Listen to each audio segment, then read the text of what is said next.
Good evening. Welcome to another edition of Julia's Poetry by Candlelight. Tonight I'm reading from what is actually a very famous poem, It's called Two Loves by Lord Alfred Douglas. He was Oscar Wilde's lover, and this poem has been quoted many times and was used in the trials of Oscar Wilde, and there's a very famous line at the end, which you will all know. Two Loves. I dreamed I stood upon a little hill, and at my feet there lay a ground that seemed like a waste garden, flowering at its will, with buds and blossoms. There were pools that dreamed black and unruffled. There were white lilies a few, and crocuses and violets, purple or pale, snake-like fritillaries, scarce seen for the rank grass, and through green nets, blue eyes of shy Perinche winked in the sun. And there were curious flowers, before unknown, flowers that were stained with moonlight or with shades of nature's wilful moods, and here a one that had drunk in the transitory tone of one brief moment in a sunset.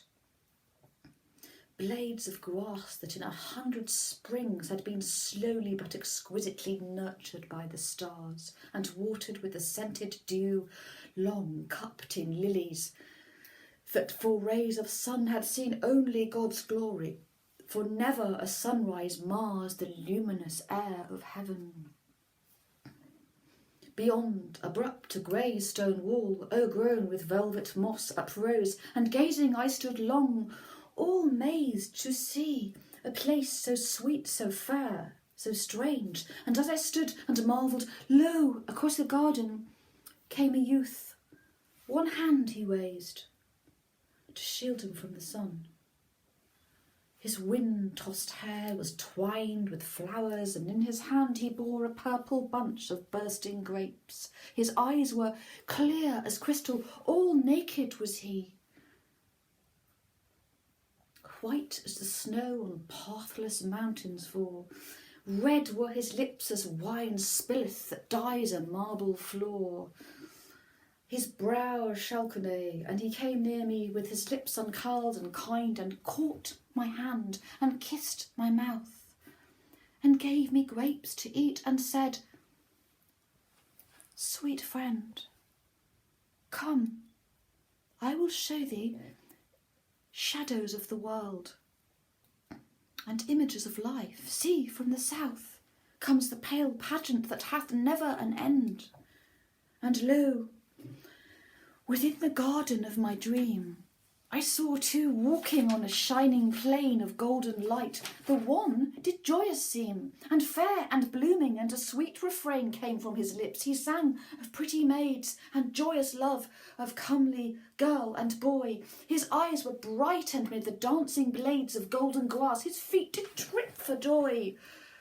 And in his hand he held an ivory lute with strings of gold that were as maiden's hair, and sang with voice as tuneful as a flute, and round his neck 3 chains of roses were. But he that was his comrade walked aside. He was full, sad and sweet, and his large eyes were strange with wondrous brightness, staring wide with gazing, and he sighed many sighs that moved me. And his cheeks were wan and white like pallid lilies, and his lips were red like poppies, and his hands he clenched tight and yet unclenched, and his head was wreathed with moonflowers pale as lips of death. A purple robe he wore, wrought in gold, with the device of a great snake whose breath was fiery flame, which when I did behold, I fell a-weeping, and I cried, "Sweet youth, tell me why, sad and sighing, thou dost rove these pleasant realms. I pray thee, speak me, sooth, what is thy name?" He said, "My name is Love." Then straight the first did turn himself to me, and cried, "He lieth, for his name is Shame."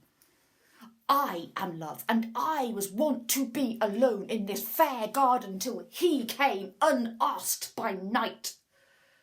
I am true love, I fill the hearts of boy and girl with mutual flame. Then sighing, said the other, have thy will. I am the love that dare not speak its name. Sad, isn't it? Thank you for listening.